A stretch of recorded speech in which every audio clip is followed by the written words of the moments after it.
PhonePe দিয়ে কাউকে টাকা পাঠাতে গেলে কি করতে হবে সেটাই আমি আপনাদের সামনে দেখাবো। তার আগে আমার চ্যানেলটিকে লাইক সাবস্ক্রাইব করে নেবেন। টেকনিক্যাল বস বয়। তো আসুন ভিডিওটা শুরু করছি, লেটস গো।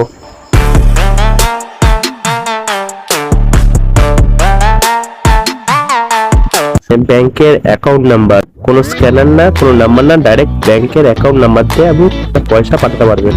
দেখুন এখানে ঢুকলেন, ঢুকে আপনি যে কোনো, আমার এগুলো সেভ করা আছে, তো এগুলো মানে আপনাদের বুঝবেন না, তো আমি ডাইরেক্ট ব্যাংক নাম্বার মানে অ্যাড টু ব্যাংক, তো যে কোনো ব্যাংক, যেটি স্টেট ব্যাংক হোক বা ইউনাইটেড ব্যাংক হোক বা এক্সিস ব্যাংক হোক, সেরকম ব্যাংকে আপনি সার্চ করে, তো দেখুন অ্যাকাউন্ট নাম্বার মানে তার অ্যাকাউন্ট নাম্বারটা কোন ব্যাংকের নাম, স্টেট ব্যাংক বা ইউনাইটেড ব্যাংক, সার্চ করে তার অ্যাকাউন্ট নাম্বার, নিচে আইএফএসসি কোড, ব্যাস এই দুটো দিলে তার